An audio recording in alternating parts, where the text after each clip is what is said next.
(2026년 4월 24일) 이정훈입니다.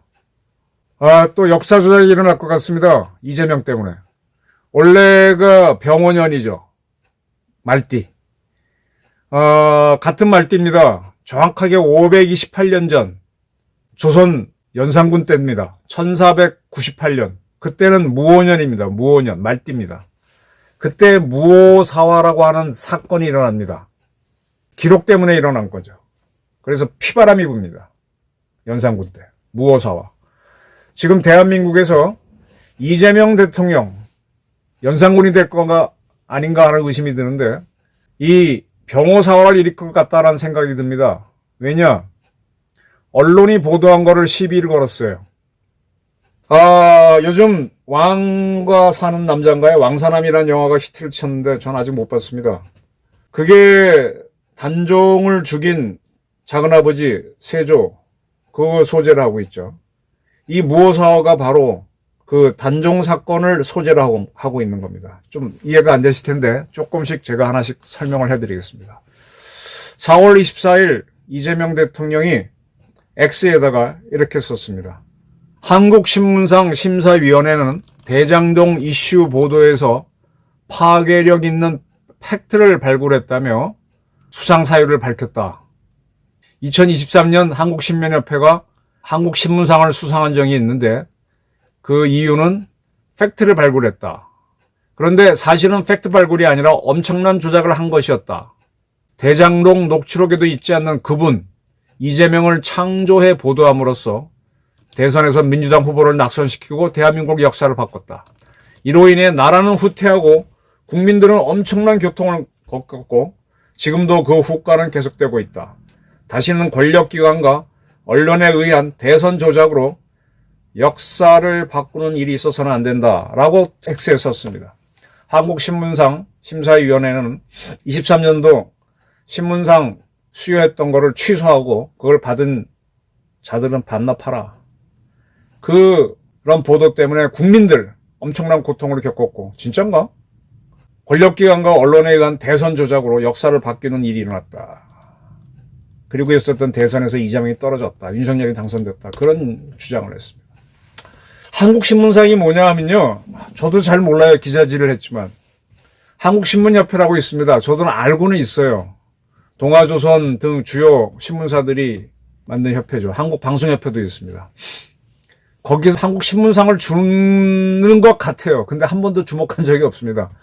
기자들의 관심은 한국기자상이죠. 한국기자협회가 주는. 한국신문상이 있긴 있을 겁니다. 근데 별로 의식한 적이 없어요. 제가 기자할 때는 그랬어요. 제가 잡지 기사를 해서 꼭 그런 건 아닌데 그냥 크게 비중 안 두는 상입니다. 매년 여기에서 상을 주는데 탐사보도 구조적으로 뭔가 파헤치는 기사에 주로 준다라고 설명이 되어 있습니다. 그리고 권위가 높다 그러는데 저는 그렇게 잘 모르겠어요. 그리고 어떻게 보면 서로 돌려먹는 거 아닌가 싶은 생각 들고 57년에 만들어진 게 한국신문협회고요. 신문협회는 왜 만들었냐? 신문사들도 공동의 이익이 있습니다. 예를 들면 종이값이 올라간다든지 신문 그 배달 보고 구독료 내는 거라든지 광고료 이런 거 할 땐 서로 공동의 이익을 취하는 게 있고 대정보관계도 있어 이런 걸 만들어 놓고 있습니다.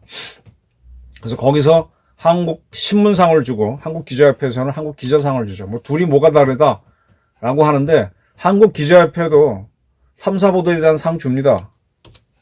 네, 줍니다.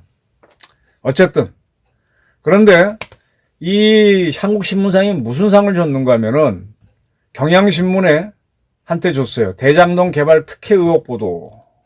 그래서 이 기사를 쓴 경향신문에 줬는데 경향신문이 뭐를 분석을 했느냐 하면 이 대장동 개발은요. 이재명 씨가 성남시장이 되기 전에 또 대장동 개발하자는 얘기는 수없이 나왔습니다. 근데 그때는 지금 국민의힘 전신인 뭐 한나라당인지 새누리당인지 잘 모르겠습니다. 그런 사람들이 시장할 때죠. 몇 번 검토를 했는데 아이고 이게 만만치 않은 거예요. 공공개발로 하려니까 그게 안 되고 민간개발로 하면 시끄럽고 해서 이거 개발하면 좋겠다는 건 다 알지만 손을 안 댔던 겁니다. 근데 이재명 씨가 시장이 되고 나서는 공공개발로 한다고 해서 성남도시개발공사하고 뭐하고 이제 처음 만들게 하고 난 다음에 막상 개발은 민간이 개발했죠.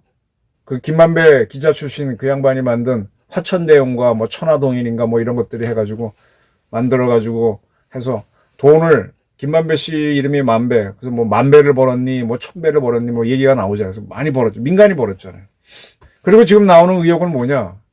그렇게 벌어놓은 세력들이 돈의 저수지가 돼서 민주당이 필요한 거를 외곽에서 지원했다. 그런 썰들이 계속 있어 왔었죠. 대통령 선거를 하거나 뭐 하려면 돈이 필요한데 어떻게 이재명은 저렇게 축축축 나가느냐. 돈줄이 어디냐. 굉장히 궁금했는데 그거 뭐 밝히지 못했다. 그래서 이제 대장동 제대로 안 했다라는 주장도 있습니다. 근데 어쨌든 간에 이런 식으로 처음엔 공공개발을 한다고 했다가 민간개발로 바뀌면서 이익은 김만배 측이 다 가져가고 성남시는 도시개발공사는 그걸로 벌어갖고 성남시 재정에 보태서 성남시 발전하게 쓰는 건 얼마 못 썼다. 그걸 구조적으로 쭉 쓴 기사입니다. 이걸로 신문상을 받았다. 글쎄 대장동 게이트는 한국경제신문이라고 하는 조그만 지방지에서 박종혁인가? 그 기자가 처음 썼는데 아무도 특정상을 안 줘서 저는 그때 대단히 잘못됐다라 그랬습니다. 엄청난 파문을 몰고 온 사건인데. 근데 이렇게 구조를 분석한 기사는 수도 없이 많았어요. 저도 이렇게 봤었고. 근데 이걸 구조적으로 분석했다고 신문상을 줬는데 이제 와서 이재명 대통령이 이거 잘못된 보도고 팩트를 발굴한 게 아니라 엄청난 조작이다. 대장동 녹취록에 있지도 않는 그분 이재명을 창조해 보도함으로써 대선에서 민주당 후보가 이재명이도를 낙선시키고 대한민국 역사를 바꿨다. 국민들은 엄청난 고통을 겪었다. 국민이 아니라 이재명이겠지. 뭐 이렇게 신문상 받은 거 반납하고 준 사람들은 취소해라 라고 썼습니다. 저는요 이재명 대통령이 이런 얘기 할 때는 이제 언론 탄압을 굉장히 하고 싶을 거예요. 지금 언론사들이 굉장히 조심합니다. 동아조선 같은 경우는 채널A하고 TV조선이 5년마다 한 번씩인가 뭐 평가를 받아갖고 계속 하는데 그거 허가 안 하면은 망하잖아요. 문 닫으면은 그 직원들 장비 다 어떻게 할 겁니까? 그래서 지금 제대로 못 쓰고 있고 또 젊은 기자들도 뭐 하도 국민의힘이 지리멸렬이니까 민주당 쪽으로 기울러서 이재명 지지 쪽으로 가면서 지금 언론들이 지금 비판 기능을 거의 상실해 가고 있는데 이렇게 툭 이재명 대통령이 이렇게 발표한 거는 이제 언론을 본격적으로 잡겠다. 그리고 자기에 대해서 나쁘게 쓴 기사를 싹 없애겠다. 네. 제가 아까 허두에서 무오사를 얘기했습니다. 무오사를 거론하려면 요즘 왕사남이라는 영화를 보신 분들이 많으니까 세조가 자기 조카 단종을 유폐시키고 청령표죠. 영월에서 나중에 뭐 물에 빠져 죽게 하죠. 그걸 소재로 한 영화입니다. 그걸 보면서 많은 사람들이 울었다 그러는데 글쎄. 그 다음부터 이 우리나라 조선 역사에서 아주 웃기는 게요. 제가 공부하다 보면 정몽주라고 하는 사람은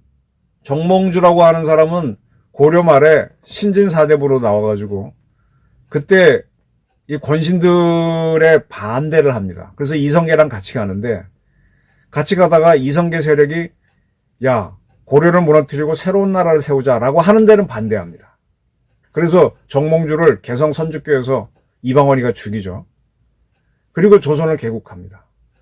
그리고 나서 이제 조선 개국에 반대했던 뭐 권신들을 최영 같은 사람 다 죽여버리고 야 신진사대부인데 야 우리가 고려의 권신에 반대는 했지만 새 나라를 열자는 건 너 이성계 왕 만들자고 한 건 아니야 라고 하는 반대하는 사람들이 두문동에 들어가죠. 개성에 있는 두문동이란 마을에 들어가서 일체 안 나와서 그걸 사자성어로 두문불출한다 그랬죠. 그렇게 되면서 이성계를 옹립했던 사람들 중심으로 조선이 만들어져서 그들이 권력을 쥐는데 그 세력을 훈구파라 그럽니다. 훈구파가 계속 세지니까 그러면 왕의 기능이 약해지죠. 그래서 이방원이가 신하들의 권력을 세게 하자 그럴 때 처음부터 누구를 칩니까? 자기랑 같이 조선 개국을 했던 정도전을 쳐버리죠. 그리고 나서 훈구파를 계속 치면서 세종을 키우고 합니다. 이게 쭉 흘러서 훈구파가 너무 세지니까 야, 얘네 왕이 고립되니까 이 과거제를 통해서 새로운 이 세력을 바라는데 그때 살인파가 등장하게 되죠. 주로 이제 영남에서 훈구파는 주로 경기, 기호, 호남 이쪽에 많으니까 영남에서 이제 선배들이 올라가면서 나중에 그들이 뭐 동인이 되고 하는 그런 세력들이 올라가서 살인파하고 훈구파하고 이제 대결이 벌어지는데 훈구파한테 못 당하죠. 판판이 살인파가 깨집니다. 살인파를 끌어갖고 어떻게 하려고 하던 그런 시절입니다. 아주 재밌는 거는 자, 이 살인파를 등장하면서 살인파가 누구를 조선 성리학의 태도로 잡고 싶어 하는가 하면 정몽주를 잡고 싶어 해요. 정몽주는 조선에 반대했던 사람이잖아. 즉 그런 사람을 나중에 또 인정해. 조선 왕조가. 그러니까 조선 왕조에 반대했던 사람을 다 살려낸다고.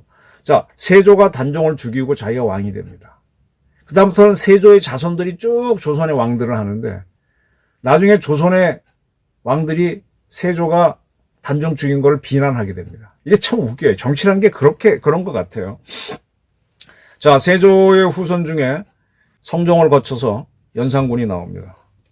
연산군 때 무오년, 원래처럼 말띠해입니다. 1400, 아까 몇 년이라 그랬죠? 저도 봐요. 1498년. 사초라는 게 있어요. 이제 성종이 죽으면은 성종 실기를 쓰잖아요. 이조실록을 쓰잖아요. 조선실록. 그럼 그걸 쓰려면은 그 왕이 막 이 신하들하고 이야기한 거를 젊은 이 고시막분 친구들이 쫙 씁니다. 그걸 사초라 그래요.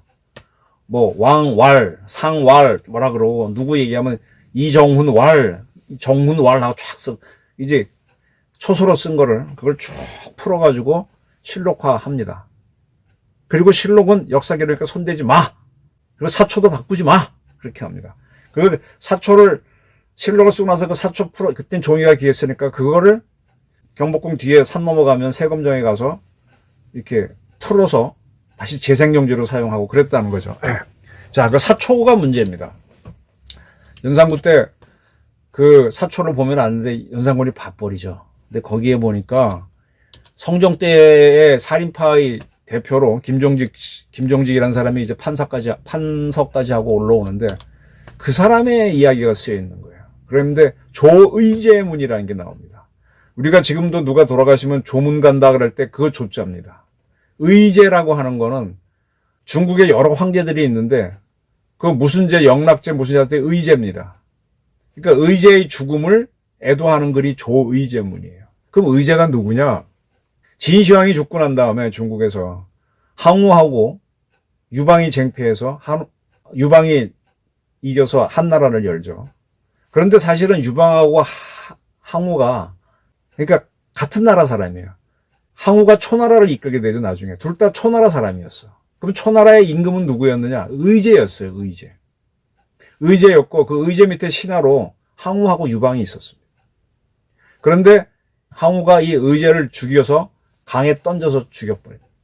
그리고 자기가 거기 초나라의 왕이 되니까 유방이 튕겨나가서 새로운 나라를 만들어 둘이 싸우다가 이제 유방이 이기는 건데 그렇게 의제를 처참하게 죽은 게 항우입니다. 근데 이건 저도 기록을 봐야 돼요. 이 김종직이라는 사람이 살인파의 태도인데 경상도 어디 땅이죠? 거기 어디 뭐 상주인가 어디에서 어디를 가다가 어느 역이라 그러면 요즘 여관으로 보시면 될 거예요. 거기서 잠을 잤는데 꿈에 의제가 나타났다. 이게 성종 때 얘기입니다. 세조의 후손이죠. 근데 의제가 내가 참 억울하다. 뭐가 억울하냐? 내가 죽임을 당해서 강에 잠겼다. 빈강에 잠겼다. 강에 버려졌다.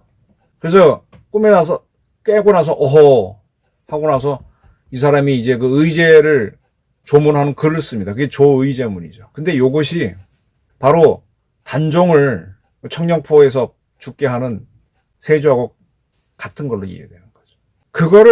그 글이 있다는 거를 사초를 보고 연산군이 안 거예요. 그래서 아니 우리 할아버지 세조를 이렇게 해 하면서 이 김종직은 이미 그때 돌아가셨고 그 일파들을 난도질을 하는 게 무오사화입니다.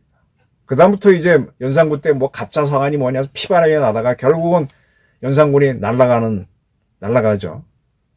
그래서 그는 다른 임금들은 조나 종이 되는데 그는 군으로 그 조나 종인 임금이 죽으면 능인데 그 사람 무덤은 연산군 저 서울 저 북쪽에 있죠. 그렇게 됩니다.